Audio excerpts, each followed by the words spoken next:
Bem-vindos a mais uma aula de português do curso online gratuito.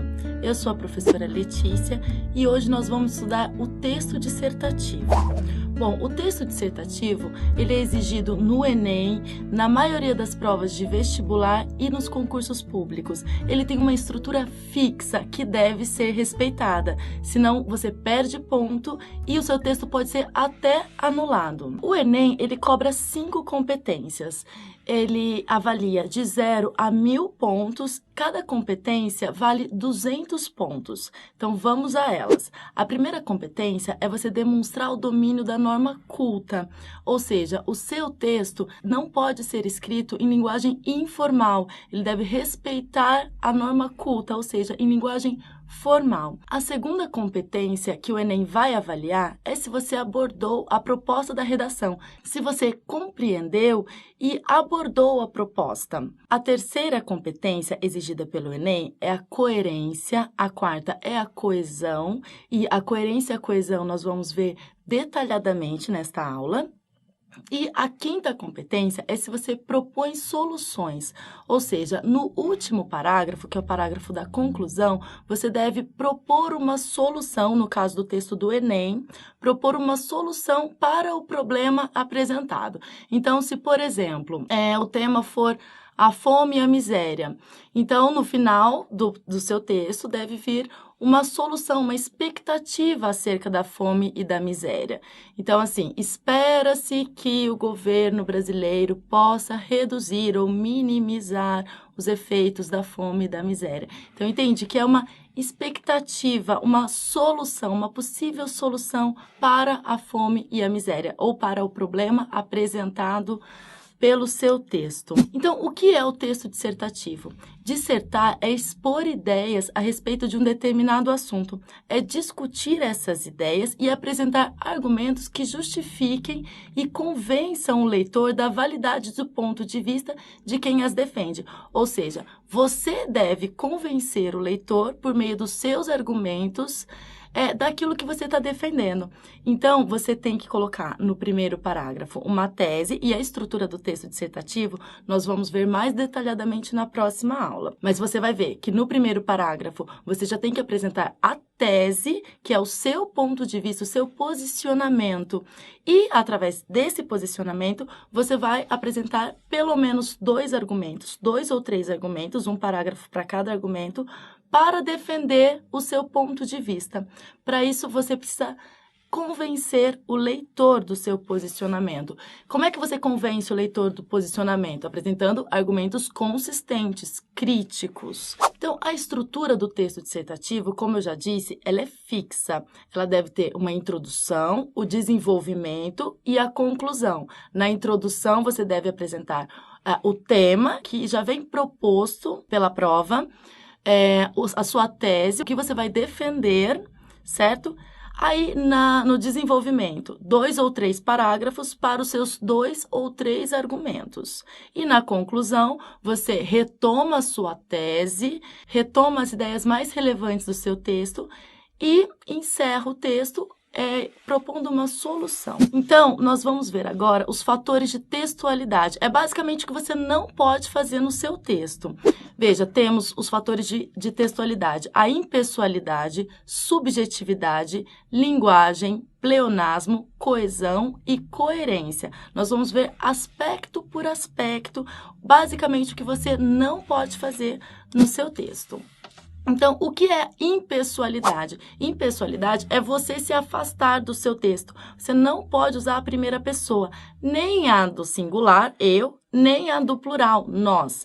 Professora, mas como é que eu vou dar a minha opinião sem usar o eu? Eu vou te explicar como você faz isso. O importante é que você saiba que não é só colocar o eu acho, não é só isso. Você tem que ver a terminação verbal. Veja esse exemplo. Acredito que a situação econômica do nosso país esteja passando por melhoras. Acredito. Você percebe que não tem o eu acredito, mas não é só não colocar o eu. Você deve não colocar o eu, mas também não flexionar o verbo de acordo com o eu. Então, você pode retirar esse acredito que. Você pode começar a sua oração com a situação econômica do Brasil está passando por melhoras. Por quê? Esse acredito, ele indica uma subjetividade no seu texto, está mostrando que o seu texto está pessoal demais. E o texto dissertativo, ele deve ser impessoal, não apresentar nem a primeira pessoa do singular e nem do plural. Veja, quando eu digo nosso país, eu estou falando nosso e eu me incluo. É a primeira pessoa do plural, não é? Por isso, eu posso tirar. E a oração fica tranquila, perfeita com a situação econômica do Brasil está passando por melhoras. Você dá o seu ponto de vista, mas não entra na pessoalidade. Então, você se mantém impessoal, mantém o seu texto impessoal, que é uma característica exigida pelo texto dissertativo. Outro fator é a subjetividade. O texto, ele deve ser objetivo o tempo todo. E algumas coisas ferem essa objetividade do texto dissertativo. Quando nós colocamos assim no nosso texto, sabemos que o homem vem destruindo a natureza. Duas coisas acontecem aí. Primeiro, você usou a primeira pessoa do plural, nós sabemos. Segundo, você está um pouco que forçando a barra para o corretor estar na sua opinião também.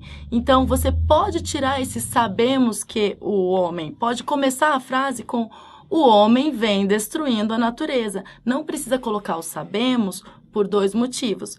Primeiro, porque ele está na primeira pessoa do plural. E segundo, porque você está dizendo que todo mundo sabe.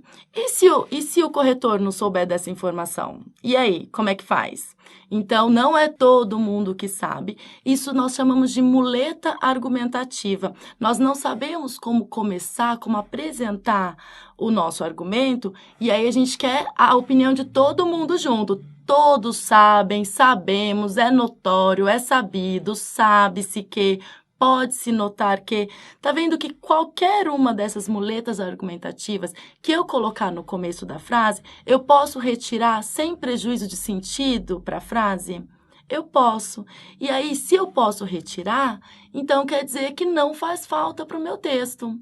Então, eu posso começar, o homem vem destruindo a natureza tranquilamente. Não preciso colocar que todo mundo sabe, já que todo mundo sabe mesmo, não é? Bom, o outro fator do texto dissertativo é a linguagem. Deve-se explorar a norma culta e o sentido denotativo. Então, o que é o sentido denotativo? Diferentemente do sentido conotativo, o sentido denotativo é o sentido literal, é o sentido do dicionário, enquanto o sentido conotativo é o sentido figurado. Professora, mas eu nunca entendi isso de sentido conotativo, sentido denotativo, eu misturo tudo. Presta atenção. Denotativo começa com D, não começa? Então, de verdade, do dicionário. Então, literalmente, e o sentido conotativo é o outro, é o sentido figurado. A palavra literalmente, várias vezes a gente vê mal empregada, ou a gente escuta muito mal empregada. Já ouviu alguém falar assim, quando tá chovendo muito? Tá caindo o mundo, literalmente. A pessoa, na verdade, quer dizer que tá chovendo muito. E aí ela usa o literalmente para intensificar a chuva. Mas tá errado, porque se estivesse caindo o mundo literalmente, estaríamos todos mortos. Literalmente, só se o mundo estivesse caindo mesmo. Então, literal é o sentido denotativo. E o sentido conotativo é o sentido figurado. E quando eu digo que está caindo o mundo, eu estou usando o sentido figurado. É uma figura de linguagem. Então, o que a gente vai usar no nosso texto dissertativo? O sentido denotativo, sempre. E o que isso quer dizer? Quer dizer que você não vai usar palavras como a luta contra o tráfico, a luta contra a desigualdade social, a guerra contra a miséria. Você exclui essas palavras do seu texto dissertativo. Ai, professor, então o que eu coloco? Em vez de colocar a luta contra o tráfico, a luta contra a miséria, você coloca as ações do governo para inibir o tráfico, a miséria. Tá vendo que sempre tem uma opção no sentido denotativo? Então, o sentido figurado você esquece, deixa o sentido figurado para usar lá na sua casa com seus amigos. Não usar ditados, frases feitas, nem entre aspas, não vai usar, nem entre aspas. Então, por exemplo, outro dia eu vi num texto, o rico cada vez fica mais rico e o pobre cada vez fica mais pobre. Aí eu pensei, só falta colocar entre aspas e citar aquele grupo antigo, as meninas, né? Sim, mas você não vai colocar que o rico cada vez fica mais rico, nem o pobre cada vez fica mais pobre. Encontra outro jeito de falar. Você pode colocar, por exemplo, dessa forma perpetua-se a desigualdade social. Veja que fica muito melhor do que colocar o rico fica mais rico, o pobre fica mais pobre. É uma frase muito feita. Bom, não interagir com o leitor, não vai fazer pergunta para o leitor, não vai falar, será que a sociedade caminha para a destruição? Não faça nenhuma pergunta, você não vai interagir com o leitor. Então, o texto dissertativo não pode ter pergunta. Não usar coloquialismos. Por exemplo, aí você vai lá e coloca no seu texto assim, dá para o governo resolver esses problemas. Vai colocar isso? Claro que não. Dá isso a gente fala no nosso dia a dia. Você vai colocar assim, é possível solucionar tais problemas. Então, sempre tem um jeito de fazer o seu texto ficar mais formal e menos coloquial. E cuidado com citação direta. O que é citação direta?